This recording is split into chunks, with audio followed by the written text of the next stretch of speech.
25 জানুয়ারি 2025 প্রেমের ফাঁদে ফেলে তরুণীকে সংঘবদ্ধ। 9 ফেব্রুয়ারি 2023 দিনভর প্রেমিকাকে ঘুরিয়ে পর বন্ধুর হাতে তুলে দিল প্রেমিক। ঢাকা বিশ্ববিদ্যালয়ের শহীদ শেখ রাসেল টাওয়ারের সামনে একটি ডাস্টবিন থেকে এক নবজাতক কন্যা শিশুর লাশ উদ্ধার করেছে শাহবাগ থানা পুলিশ। ঘটনাগুলো কি অনেক পরিচিত লাগছে? ফেব্রুয়ারি এলেই শহর জুড়ে লাল গোলাপ, মিষ্টি বার্তা আর ভালোবাসার জায়গা। কিন্তু এই দিনটির পিছনে লুকিয়ে থাকা কিছু গল্প কি আমরা জানি? কিছু প্রশ্ন কি আমাদের আসলেই করা উচিত? চলুন আজ একটু ভিন্ন দৃষ্টিকোণ থেকে দেখি ভালোবাসার এই উৎসবের কিছু অচেনা দিক, কিছু অজানা কথা।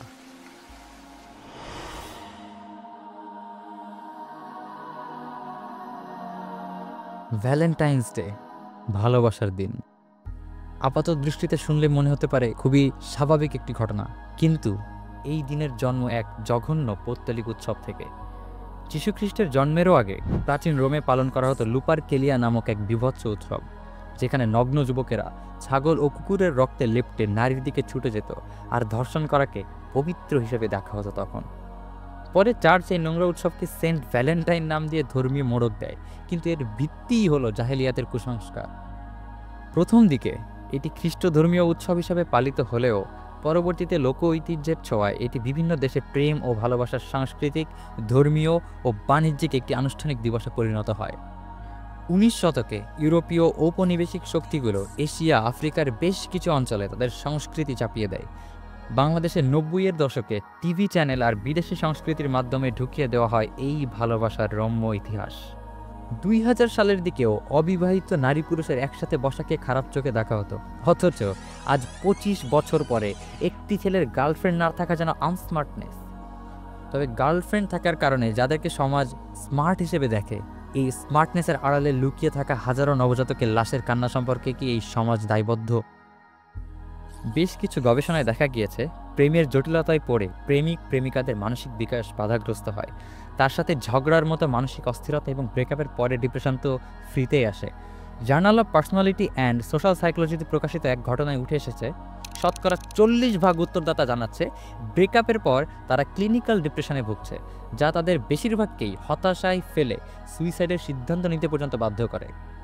2003 থেকে 2020 20% সুইসাইডের কারণই মূলত প্রেমের পরে ব্রেকআপ।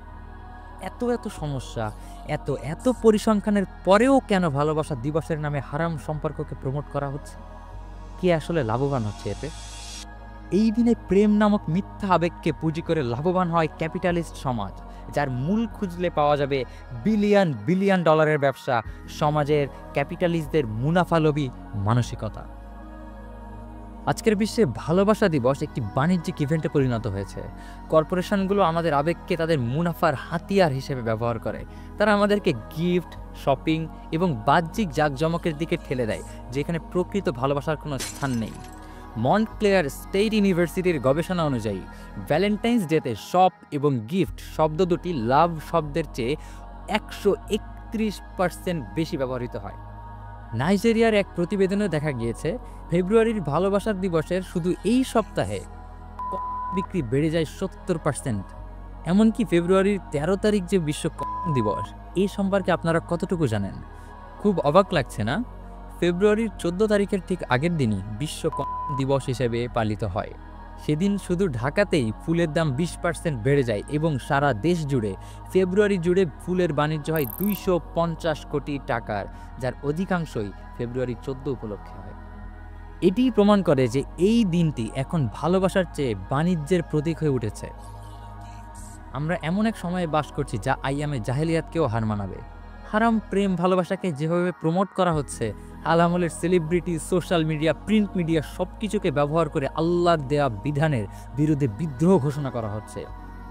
আল্লাহ তাআলা তার কালামে মাজিদে ইরশাদ করেন, মুমিন পুরুষদেরকে বলো তারা যেন দৃষ্টি নত করে এবং লজ্জাস্থানের হেফাজত করে, এতে তাদের জন্য রয়েছে উত্তম পবিত্রতা, তারা যা করে সেই বিষয়ে আল্লাহ সবিশেষ অবগত। সূরা নূর আয়াত 30। আল্লাহ তাআলা যেখানে বেগানা নারীদের দিকে তাকানোকেই পুরুষদের জন্য নিষিদ্ধ করে দিলেন, সেখানে কিনা আরও এক ধাপ অতিক্রম করে হারাম প্রেম ভালোবাসায় মগ্ন হয়ে যাচ্ছে আজকের সমাজ, যার শেষ পরিণতি হয় অবৈধ সম্পর্ক, যার ফলস্বরূপ আমরা দেখতে পাই রাস্তায় কুকুরের মুখে নবজাতকের লাশ। কিন্তু প্রশ্ন হলো, এত কিছু জানার পরেও কেন মানুষ এই পাপে নিমজ্জিত হচ্ছে প্রতিনিয়ত? কেন বারবার এই অন্ধকারে মানুষ ফিরে যাচ্ছে? উত্তরটা আসলে বেশ প্যারাডক্সিক্যাল। এই সমাজ ব্যবস্থায় না বিবাহ নামক আল্লাহ প্রদত্ত হালাল সম্পর্কটাকে কঠিন করে ফেলা হয়েছে। জীবন উপভোগের নাম দিয়ে বিবাহকে উটকো ঝামেলা হিসেবে উপস্থাপন করে যাচ্ছে দাজ্জালি মিডিয়াগুলো। এর পাশাপাশি নগ্নতা, বেহায়াপনা, পর্নোগ্রাফির মতো পাপকে সমাজে দিনকে দিন নর্মালাইজ করা হচ্ছে। বিয়ে বহির্ভূত হারাম সম্পর্ককে মহান ভালোবাসার নাম দিয়ে যুবক যুবতীদের প্রতিনিয়ত প্ররোচনা দিচ্ছে শয়তান এবং তার দোসররা। আল্লাহ তাআলা আমাদেরকে হেফাজত করুন। মিরাজের রাত্রিতে রাসূলুল্লাহ সাল্লাল্লাহু আলাইহি ওয়াসাল্লামকে জাহান্নামের বিভিন্ন শাস্তি দেখানো হয়। তিনি দেখতে পান একটি আগুনের গর্ত, যেখানে বহু সংখ্যক নারী পুরুষ উলঙ্গ অবস্থায় শাস্তি পাচ্ছে। রাসূল করিম সাল্লাল্লাহু আলাইহি ওয়াসাল্লাম ওদের ব্যাপারে জিজ্ঞাসা করেন। তাকে জানানো হয় এরা হলো জিনাকারী, অর্থাৎ হারাম সম্পর্কে লিপ্ত ব্যক্তি। অপর এক হাদিসে রাসূলুল্লাহ সাল্লাল্লাহু আলাইহি ওয়াসাল্লাম বলেন, আমার কাছে দুজন লোক এসেছিল। তারা আমার হাত ধরে নিয়ে যেতে লাগলো। হঠাৎ দেখলাম আমি কিছু লোকের পাশ দিয়ে যাচ্ছি যারা খুবই ফুলে ফেপে আছে। তাদের গন্ধ এত প্রকট যে মনে হচ্ছে তারা গণশৌচাগার। জানানো হলো এরা ব্যভিচারী পুরুষ ও নারী। আজকের সমাজে আমাদের সামনে ভালোবাসা দিবসকে যেভাবে তুলে ধরা হচ্ছে, সেটা আদতেও ভালোবাসা দিবসের আসল পরিচয় নয়। ভালোবাসা দিবসের আসল গন্তব্য, আসল পরিণতি যদি আমরা খুঁজতে বের হই, তাহলে আমাদের সামনে উঠে আসবে গণধর্ষণ, নবজাতকের লাশ, কুকুরের মুখে ছোট্ট শিশুর কান খাওয়ার দৃশ্য ছাড়া আর কিছুই না। এমন একটি বাজে কালচারের গ্রাস থেকে আমাদের সমাজকে বের করে আনতেই হবে। আজ আমি আপনি চুপ থাকবো, আজ আমি আপনি এই পরিণতি জানার পরেও কিছু বলবো না, আমরা নিজেরা ঘরে বসে থাকবো। বিশ্বাস করেন, কালকে হয়তো আপনার বোন, আপনার নিজের মেয়ে, আপনার নিজের সন্তানই হয়তো এই পাপে জড়িয়ে যাবে। হতেও তো পারে পরবর্তী টার্গেট আপনার বা আমার পরিবারেরই কেউ। আল্লাহ তাআলা আমাদেরকে হেফাজত করুন এবং এই অশ্লীল পাপ থেকে আমাদেরকে দূরে থাকার এবং সমাজকে দূরে রাখার তৌফিক দান করুন। আল্লাহুম্মা আমিন।